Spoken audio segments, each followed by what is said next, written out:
Elise, my beloved sister, I feel on cloud 9 right now, and I can't wait to share this great news with you. Oh, what is it, brother? The way you say it makes me feel happy and excited for you already. Tell me, did the employers finally say yes to your job application? Well, not exactly about that, but it doesn't make it any less exciting. As a matter of fact, it's a piece of news that's even more captivating than me getting a job. Look, as I joined my friend's party the other day, I accidentally bumped into this amazingly hot and rich girl. We did a small talk and I was completely blown away when I got to know her family background. Her dad is a hospital director and her mum works as a manager at a bank branch. At the end of our conversation, we even exchanged numbers. Can you believe it? Oh, okay. I'm glad to hear it. But seriously, Michael, you need to stop wasting time on meaningless parties. I mean, you've been jobless for 5 years already. Don't you think it's time for you to wake up, face reality, and, find a stable job to be more financially independent? You're about to turn 35 this year, so you can't just rely on our parents and my paycheck for the rest of your life, can you? Elise, you're such a wet blanket. I've had enough of your lectures and I surely don't need you to tell me what to do with my own life. Listen, this new girl I just met, Haley, it's the doorway to my future success. You know that. She even asked me out on a date this Friday, which is totally freaking awesome and unexpected. I can't miss this once-of-a-lifetime opportunity, Elise. So just go out with her. There's nothing to be concerned about. But, Elise, it's not as easy as you make it all seem like. My mind was driving me crazy as I didn't come up with any good plan to steal her heart and rush her to come to reach a commitment with me. Nevertheless, an idea just suddenly crossed my mind while I'm talking to you. Michael, the best way you can charm a girl is to be yourself. But I hear you out anyway. So, what's your plan? Okay, my plan is to borrow your husband's fancy car, come to Haley's place to pick her up, and finally take her to a fine dining restaurant. Well, I don't know, Michael, but I'm afraid it's not a good strategy. First off, you're still having to depend on other people's income to pay for your own bills. So how can you handle the expensive costs of a luxurious restaurant by yourself? Moreover, why on earth do you need my husband's car? You already have your own car, right? Elise, darling, how can you impress a well-off girl like Haley with my clunker? I mean, that four-banger makes weird sounds like 1,000 frogs farting in unison. By the way, I'm also planning to borrow some cash to pay for the luxurious dinner too, which I think is obviously not a problem for prosperous people like you and your husband, right? Michael, this isn't right. What you're trying to do is deceive her into thinking that you're an affluent guy. How is that going to help you win Haley's love? I know. It's just to give me a head start. Think about it in a rational way, Elise. If Haley ever found out that I'm nothing but a ragtag and bobtail person, would she give me any chance to make my way into her heart? I bet not. Not in a million years. Well, I haven't met her yet, so it's difficult to tell. See, you're not so sure about it yourself. But if I approach her as someone who is of her own social status, she'll feel that I'm more worthy to talk to her and open up to me more, which leads to eventual chemistry between the two of us. By then, I would confidently and conveniently show her my true self, and she'll still love me regardless. So you want to borrow my money and my husband's car. Is that correct? Yes, and no more than that.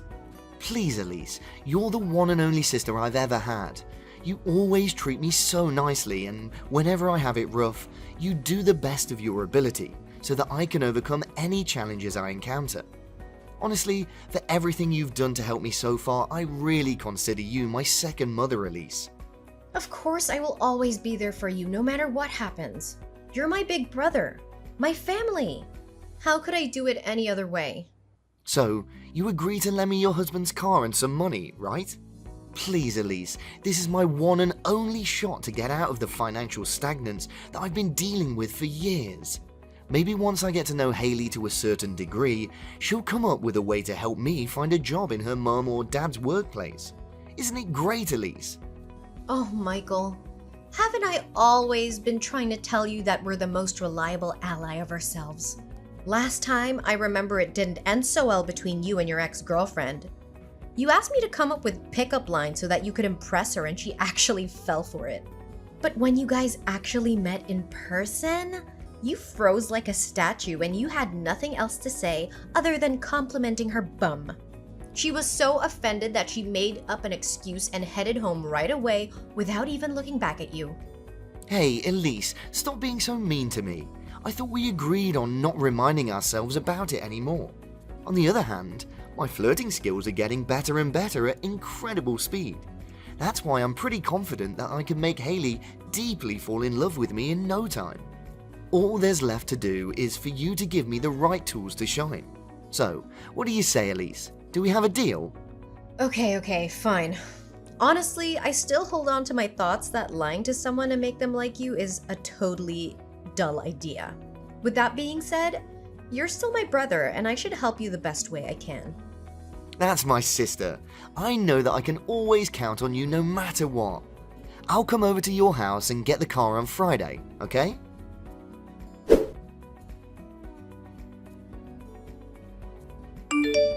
Hey, Michael, what happened to my husband's car? I can't even recognize it anymore. It's a complete mess now. What do you mean?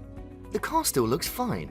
Well, I hit a lamppost and the car took some minor scratches, but nothing more serious than that. What? You call these minor scratches? The front windshield is completely broken in pieces. The front bumper is totally crushed. And the rear view mirror is nowhere to be found. What is this all about, Michael? Easy, Elise. Don't raise your voice to your own brother like that. I mean, maybe I exceeded the speed limit a little and got the car to endure some damages. But it was just because I was over the moon when Haley agreed to go on another date. She even praised how good-looking and well-dressed I was. Another thing I can say with confidence that my flirting techniques definitely knocked her off her feet.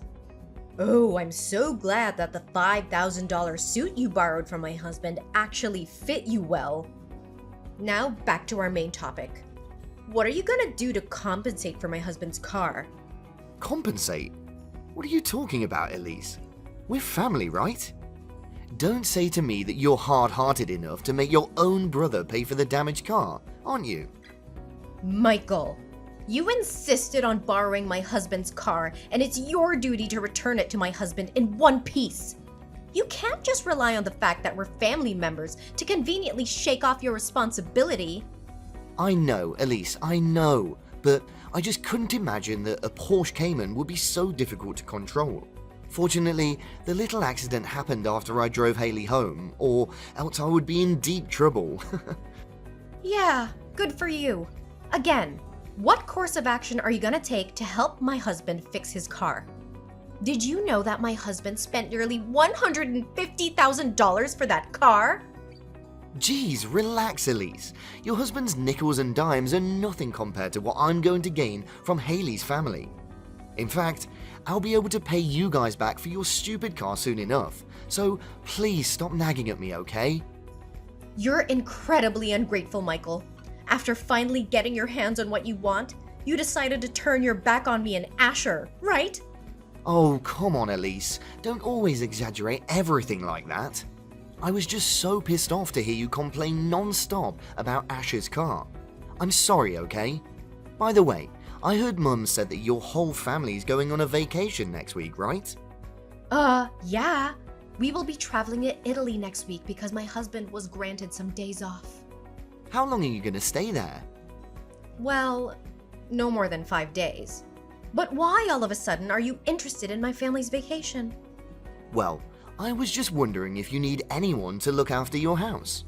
I mean, it's a grand villa with a lot of expensive furniture. It would be careless if you just leave the house unattended while you're away, right? Did you know that my neighbor's house was broken into yesterday? The thief stole all of their precious jewels. According to the police, the estimated loss could cover up to over $85,000. Really? I haven't heard about it, but we didn't intend to leave the house unoccupied. I look up on the internet and hire a house sitter. What? A house sitter? Are you seriously gonna let strangers come into your house? That doesn't make any sense. So, what do you suggest, Michael? Well, as your older brother, I want to help you save some time and money finding a house sitter by taking care of the house on your behalf. Do you really mean it, Michael? Of course I do. I always have to take responsibility for what I did to Ash's car. You can consider this as an act of compensation. You're welcome. No need to thank me.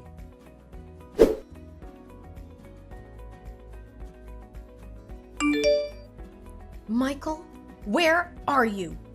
Michael! Answer me now! Oh, hey Elise. Have you already come back from your trip? Tell me, did you have a great time? I bet you did. I mean, if spending your husband's big money without having to lift a finger isn't the easiest thing in the world, then I don't have a clue what is. You know what? I am not amused by your mocking tone at all. How dare you ask me such a question? Yes, I was having the best time of my life until I got home and saw this disaster in my house. What have you done to our house, Michael? Well, I wouldn't say it's a disaster. I mean, the doormat was covered in some mud, the curtain rod did break and cause the curtains to fall out of the wall, some of the paintings have holes on it. What else? Oh, maybe some antiques are a little misplaced. Oops, I also forgot to take the wall clock out of the bathtub, so you can help me take care of that. But overall, your house is still in good condition, just as before you left. Michael, you can't imagine how furious I am right now. What on earth did you actually do to turn our dream house into this waste yard? First, my husband's car. Now, our house? You're becoming impossible to put up with, Michael. Geez, calm down for a split second, will ya? Honestly, you should be thanking me for taking care of everything in your house without demanding a single penny. You would have to pay at least $500 for other people to come and watch over your place. Oh, should I bow down to express my gratitude? Yeah, you bet. I even made your house the most popular party spot in the neighborhood. It's a shame your family wasn't here to tune in with the excitement of the night. Man, it was wild, Elise. But the most important of it all is that I got Haley to come over, and we had a lot of fun. You did what? You threw a house party at my place without even asking for my permission firsthand? You know what? I cannot tolerate your lies and your awful behaviors any longer. This has to stop, and you have to be stopped. What are you saying, Elise? I'm so close to getting my hands on Haley's enormous family fortune. You can't just abandon me halfway like this. You know what? I even proposed to her during the party, and she said yes. That's kinda insane when you think about it. Oh, good for you. But are you aware of the fact that none of the things you said to her were true? What I'm trying to say is, everything you claimed that you own, including the clothes you wear, the car you drive, and the house in which you threw the party, belongs to me and my husband. You're doing nothing but deluding your girlfriend into believing that you're actually living a lavish lifestyle. Michael, I can say with certainty that it won't work out between you and your girlfriend. What do you mean by girlfriend? She's my fiancée now. However, we haven't officially engaged yet, so I still have one last favor to ask for.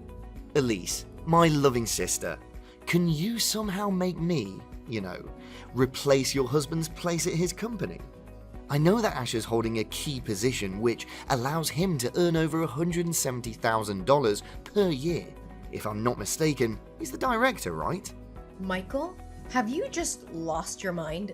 How can you come up with such a ridiculous proposal? You borrowed my husband's car and clothes, our house, and now you even dare to ask to usurp his position at the workplace? Your pathological lying is totally incurable, Michael! Oh, come on, Elise. Just take a chill pill and hear the rest of my story, okay? It's just that I was chit-chatting with Haley. I got carried away and happened to, claim myself the director of a big firm. But how can you blame me? I mean, at least I had to come up with some reasonable explanations for the $1 million worth villa I'm living in. Oh yeah, that's totally understandable. After that, regardless of how many times I tried to say no, Haley still insisted on paying a visit to my company. Elise, please sympathize with me. I'm sure that if you were in my position, you would be inclined to have come up with the same reason, right? Sure, but the difference between us is that I never lie and get myself into the same absurdity that you're dealing with right now. Look, why don't you just man up? Just this once and let Haley know the truth. Pfft, what are you even thinking about? I can't just blurt out saying that none of these things I told her about is accurate.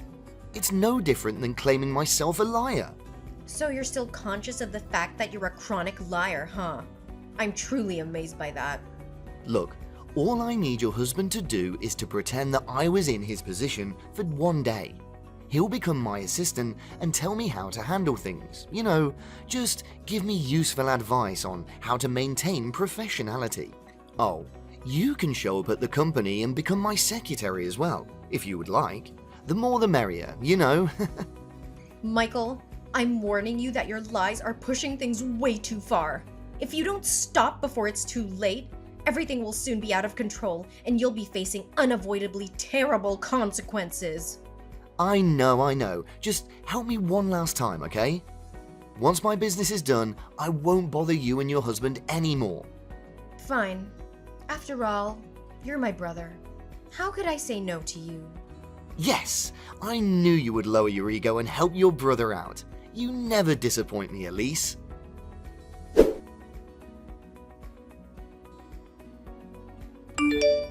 Elise, I thought you agreed to lend me a helping hand. What was that all about? Why did you and your husband make me a complete idiot in Haley's eyes? Well, we didn't do anything, actually. It was you who directed the whole screenplay from the beginning till the end, wasn't it?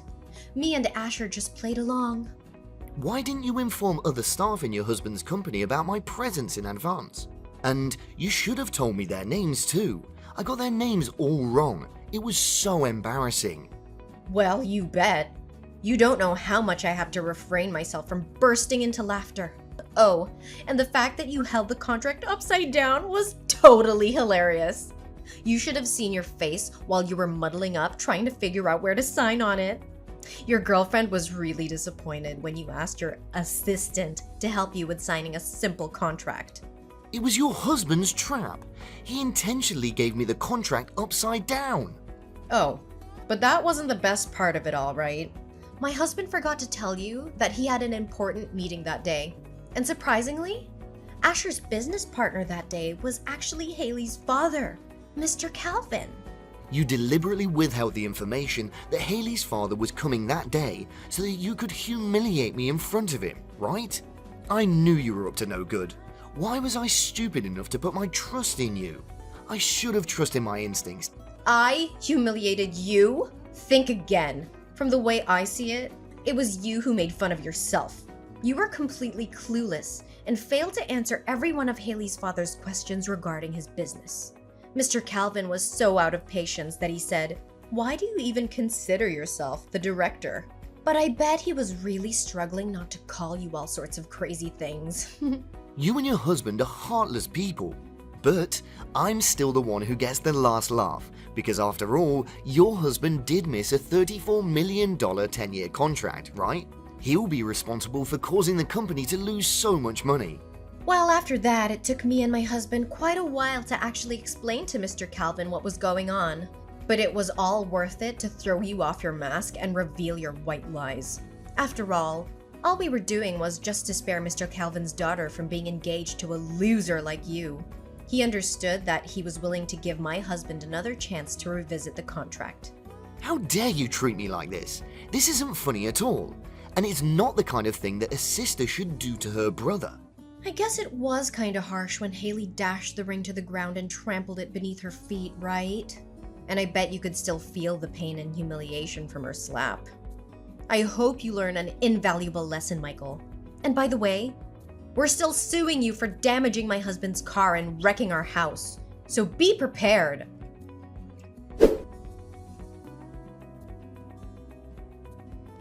My brother's lies were finally exposed, and he was forced to take responsibility for his actions. However, He should consider himself lucky that we only demanded $100,000 in compensation, which was a small price to pay for the damage he caused to our car and our home. When our parents learned of Michael's wrongdoing to me, they were furious. They immediately cut him off financially and kicked him out of the house. Michael was forced to rent a small house nearby, and he still struggled to build a career on his own. We already knew from the beginning that a jobless man like Michael would never be able to pay us back such a large sum of money, so we eventually withdrew our complaint. We can only hope that he has learned his lesson and will realize that even seemingly harmless lies can have serious consequences.